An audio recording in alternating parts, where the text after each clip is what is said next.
The Cecil Hotel stood like a monolith of despair in the heart of downtown Los Angeles. Its facade was weathered, its windows like lifeless eyes watching the chaos of Skid Row below. To the tourists who stumbled upon it, the hotel seemed like a bargain, a slice of vintage Los Angeles at a budget price. But for those who knew its history, the Cecil was more than a building. It was a vortex, a place where tragedy and darkness converged. Through the years, the hotel had earned a reputation that rivaled the city's most chilling urban legends. Suicides, disappearances, murders, all had unfolded within its walls. The most infamous of its residents included serial killers like Richard Ramirez, the Night Stalker, who prowled the streets of Los Angeles in the 1980s and returned to the hotel to sleep soundly, surrounded by the same darkness he unleashed upon the world. Elisa Lam had never heard of the Cecil Hotel. To her, it was just another stop in her solo adventure across the United States. 21 years old, Elisa was a curious soul. Her social media posts were a mix of poetry, musings about human connection, and confessions about her struggles with mental health. She battled bipolar disorder, a relentless specter that haunted her mind. But this trip was meant to be a reprieve, a chance to find herself in the chaos of a new city. When she arrived at the Cecil, she felt a chill that had nothing to do with the February air. The lobby was a strange mix of faded grandeur and unsettling austerity. The chandelier that hung above her head seemed out of place, its glass crystals dulled by decades of grime. The receptionist barely looked up as she handed Elisa her room key, muttering, "5th floor." Elisa climbed the creaking elevator to her floor, her suitcase wobbling behind her. The hallway was dimly lit, the carpet worn thin from countless footsteps. As she opened the door to her room, a strange sensation washed over her, like she was being watched. She shook it off, attributing it to exhaustion. That night, Elisa lay awake in her bed, staring at the cracked ceiling. The city's lights seeped through the thin curtains, casting strange shadows on the walls. A soft hum filled the room, almost imperceptible, but persistent. It wasn't the air conditioning. It wasn't the plumbing. It was something else. She reached for her laptop and began typing a blog post. Her fingers trembled as she wrote, "Have you ever felt like you're not alone, even when you're by yourself? Like there's something just out of sight, waiting for you to notice it? I think I might be losing my mind, but maybe it's not just me." She hit publish and closed the laptop, her heart pounding. The hum grew louder. The morning after her arrival, Elisa woke to the sound of faint tapping. It was rhythmic, deliberate, coming from somewhere near the walls. She groggily sat up, her head pounding. The air in the room felt heavy, almost oppressive, and the faint hum from the night before still lingered. She pressed her ear to the wall, trying to pinpoint the source of the tapping. Was it the plumbing? Someone knocking? But what unnerved her most was the sensation that it wasn't random. It felt too intentional, too steady. Shrugging it off, she got dressed, determined to spend her day exploring the city. Downtown Los Angeles was chaotic, bustling with life yet drowning in despair. Homeless encampments lined the streets, and the distant wail of sirens was a constant backdrop. Elisa wandered through the crowded sidewalks, snapping photos and jotting down notes for her blog. But no matter how far she walked, she couldn't shake the feeling that she was being followed. She glanced over her shoulder more than once, her pulse quickening when she saw nothing there. Perhaps it was her paranoia, she thought. Her therapist had warned her about moments like these, episodes where her mind would twist reality into something darker. By the time she returned to the hotel that evening, the sun had dipped below the horizon, casting the building in shadow.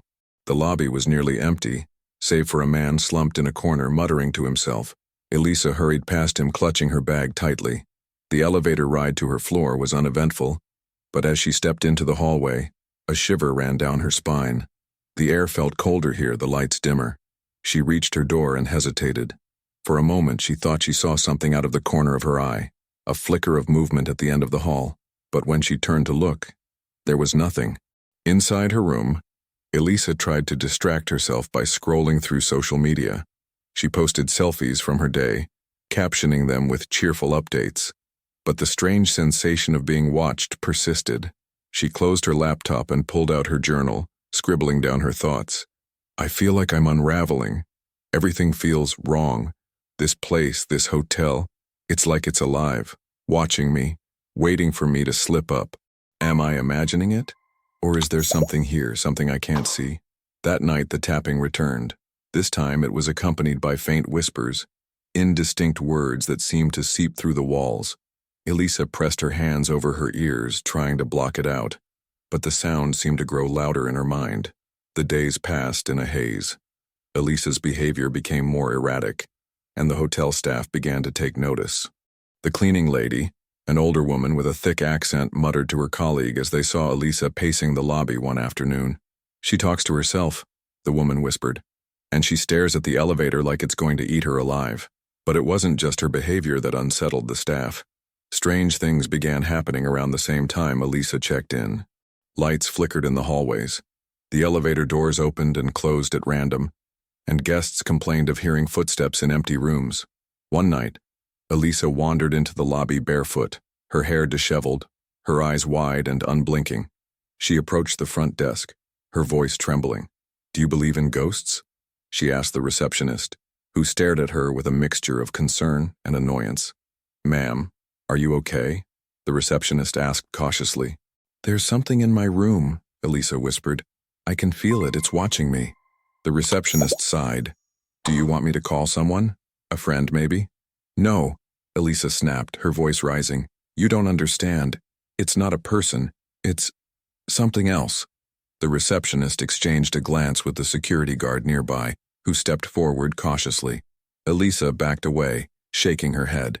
"Forget it," she muttered, before retreating to the elevator. The elevator became a strange fixation for Elisa. Hotel security footage would later capture her standing inside it for minutes at a time, pressing buttons in a seemingly random order. She would peek out into the hallway, as if expecting someone, or something, to appear. Then she would dart back inside, pressing herself into the corner of the elevator, her movements jittery and erratic. One night, Elisa stood in the elevator for nearly 10 minutes, her hands trembling as she pressed the buttons again and again. The doors refused to close, as if the elevator itself was rebelling against her. She stepped out into the hallway, glancing nervously over her shoulder. "Who's there?" she called out, her voice echoing down the empty corridor.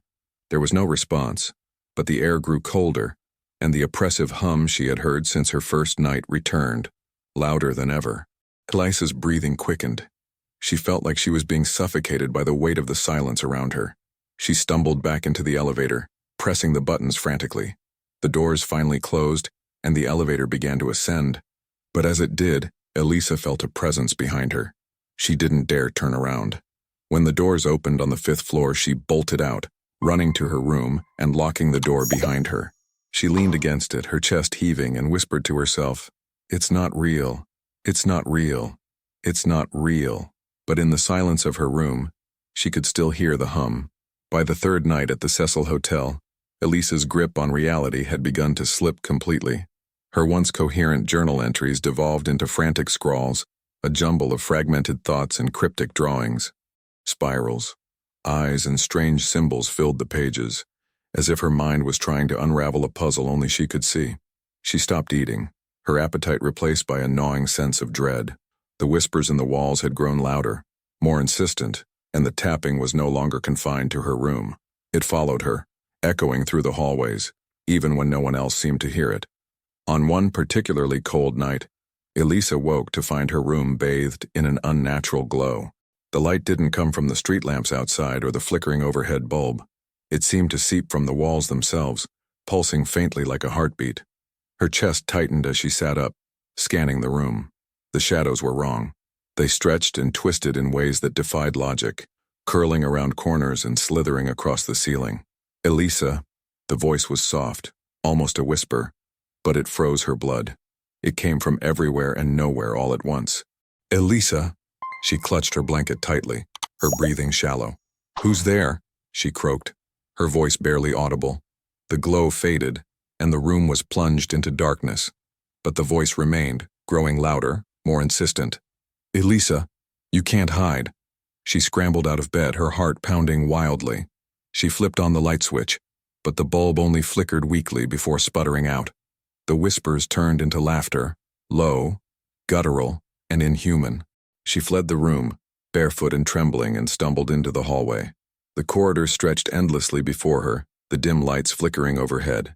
She turned to look behind her and gasped. A shadow was moving at the far end of the hallway. It wasn't a person. It was something else, something that didn't belong in the world she knew. Its form was amorphous, constantly shifting, but its eyes were unmistakable. They burned like embers, piercing through the darkness and locking onto her. Elisa ran. She didn't know where she was going, but her instincts screamed at her to escape. The walls seemed to close in around her, the air growing colder with every step. The laughter followed her, echoing through the empty halls. She reached the elevator and slammed her hand against the call button. The doors opened slowly, agonizingly slow, and she darted inside, frantically pressing the buttons. The shadow loomed closer, its form spilling into the hallway like ink spreading through water. The elevator doors finally closed, and Elisa collapsed against the wall, gasping for breath. But the relief was short-lived. The button she had pressed began to glow and flicker erratically, and the elevator lurched violently. It didn't stop on any floor. Instead, it descended deeper and deeper, far below the hotel's basement. Panic clawed at Elisa's throat as the hum returned, louder than ever. The walls of the elevator seemed to shimmer, and for a brief moment, she thought she saw faces in the reflective surface. Distorted, screaming faces that vanished as quickly as they appeared. When the elevator finally came to a stop, the doors opened to reveal something she couldn't comprehend. It wasn't the hotel. It wasn't anywhere. The hallway before her was impossibly long, lined with doors that seemed to stretch into infinity. The walls were covered in peeling wallpaper, and the air smelled of mildew and decay. A faint flickering light at the far end of the hallway cast everything in an eerie, sickly glow. Elisa stepped out cautiously, her bare feet sinking into the damp carpet. The doors were numbered, but the numbers didn't make sense. They were symbols, shifting and changing as she stared at them. She walked slowly, her heart pounding in her ears. The silence was deafening, broken only by the sound of her own footsteps. But as she reached the midpoint of the hallway, she heard it again. The laughter. It was closer now, coming from behind one of the doors. She froze, her breath catching in her throat. The door nearest to her creaked open, revealing nothing but darkness inside. Elisa. The voice came from within the room, beckoning her. Against every instinct screaming at her to run, she stepped closer, peering into the void. Something reached out and grabbed her wrist. She screamed, yanking her arm back and stumbling away. The door slammed shut, and the laughter erupted all around her, echoing off the walls. The hallway seemed to twist and warp, the doors opening and closing on their own. Elisa ran, her vision swimming as the world around her dissolved into chaos. She didn't know how long she ran or where she was going, but eventually, she found herself back in the elevator. She slammed the buttons again, praying for the doors to close. The shadow appeared at the end of the hallway, its eyes burning brighter than ever. The elevator doors slid shut just as the shadow lunged forward, and Elisa collapsed to the floor, sobbing. When the elevator doors opened again, she was back on the 5th floor of the Cecil Hotel. Everything was quiet, normal, as if nothing had happened. But Elisa knew better. The shadow was still with her. The Cecil Hotel was no stranger to tragedy. But Elisa Lam's disappearance struck a nerve that even the most hardened staff members couldn't ignore. Days turned into weeks, and the young woman who had once wandered barefoot through the lobby was now the subject of missing person posters plastered across the city. Detectives swarmed the hotel, questioning staff and guests alike. The cleaning lady, the same one who had muttered about Elisa's strange behavior, recounted her last interaction with the young woman. She was different, the cleaning lady said, her voice trembling. She talked to herself. She stared at the walls like she could see something we couldn't. And the day before she disappeared, she told me her room was haunted. The detectives raised their eyebrows but said nothing. They had heard similar stories from other guests, stories of strange noises, flickering lights, and an overwhelming sense of unease. But none of it explained where Elisa had gone. The security footage from the elevator was the only clue they had, and it only deepened the mystery. The grainy, black and white video showed Elisa stepping into the elevator late at night, her behavior erratic and unsettling. She pressed several buttons, then stood in the corner, peeking out into the hallway as if expecting someone or something to follow her. At one point, she stepped out of the elevator, waving her arms as if she were trying to communicate with an invisible presence. Then she disappeared from view entirely. The footage went viral, sparking a whirlwind of theories online. Some said Elisa had been possessed, her bizarre movements a sign of supernatural influence. Others claimed she was being stalked, pointing to the way she kept glancing nervously over her shoulder. And then there were the conspiracy theorists, who believed the Cecil Hotel itself was to blame, a cursed building that consumed its victims. It wasn't until nearly 3 weeks later that her body was found. The discovery was as strange as it was horrifying. Guests at the hotel had been complaining about the water for days. It was discolored, foul-smelling, and barely trickling from the faucets. Maintenance workers were sent to check the rooftop water tanks, and that was where they found her. Elisa's lifeless body was floating in one of the tanks, her clothes submerged beside her. The lid was heavy, almost impossible to open from the inside, and yet there she was. The news spread like wildfire, and the Cecil Hotel was thrust into the spotlight once again. Reporters swarmed the building, digging into its sordid history.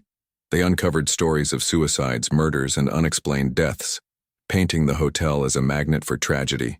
The autopsy report offered little clarity.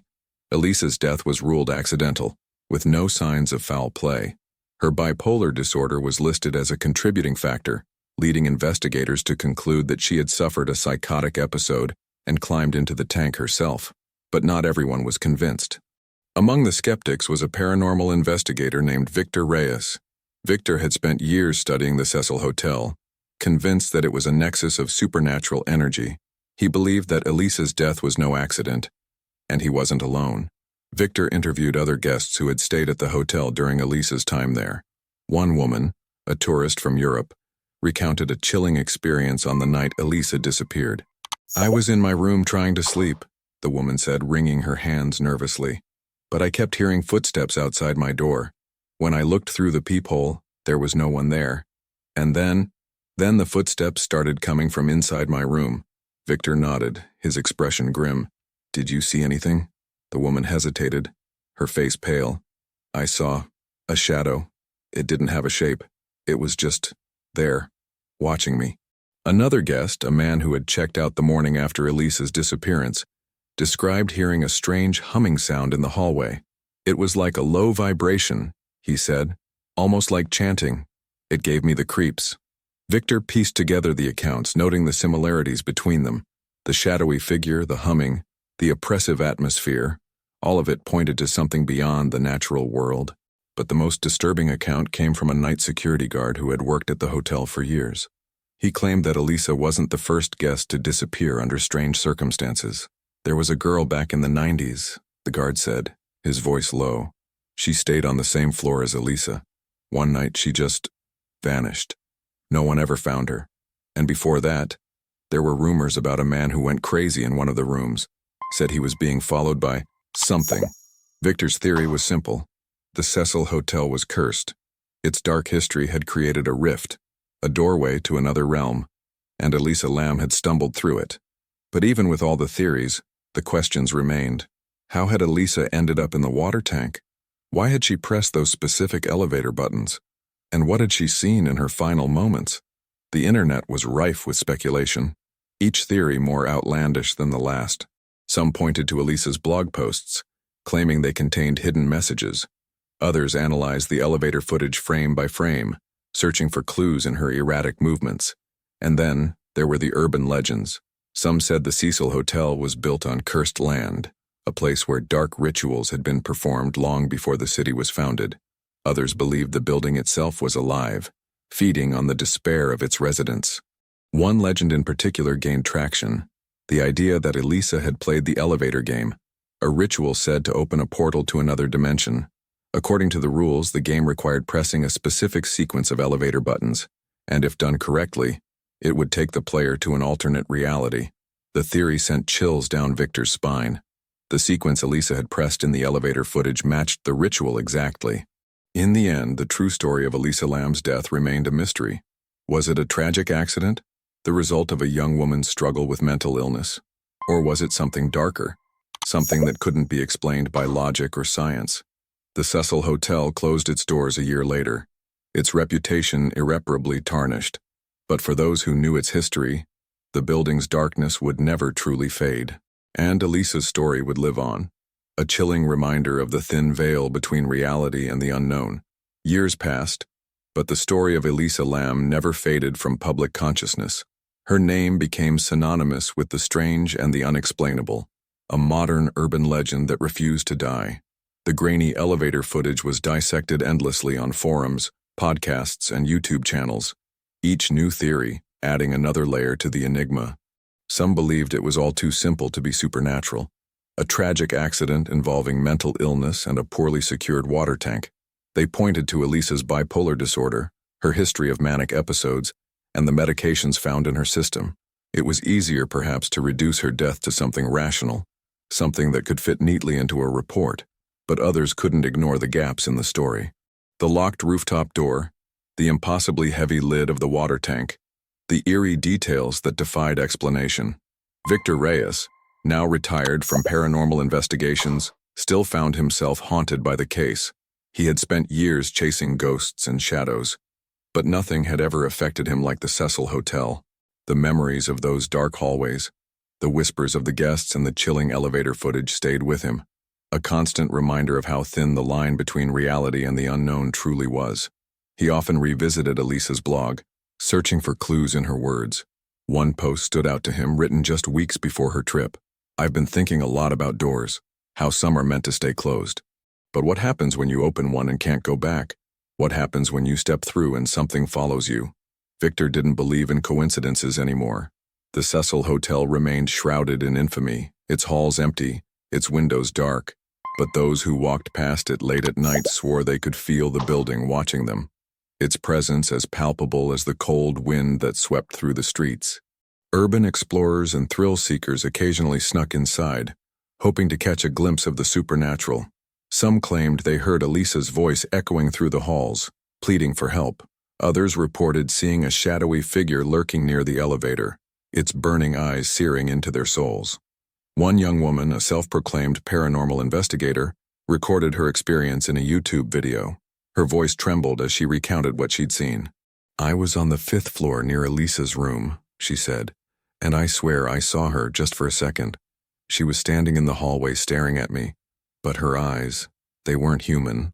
The video went viral, reigniting the public's obsession with the case. But for all the theories and speculation, one thing remained certain. The truth about Elisa Lam would never be fully known. Perhaps she had been a victim of her own mind, lost in the labyrinth of her thoughts. Or perhaps she had stumbled upon something far darker, something that couldn't be confined to the rules of the physical world. The Cecil Hotel stood as a monument to her mystery, a place where reality and the supernatural collided. And as the years went by, one question continued to linger in the minds of those who dared to delve into her story. Was Elisa Lam's death an accident, murder, or something supernatural? The answer remained as elusive as the shadow in the hallway, just out of reach but always watching.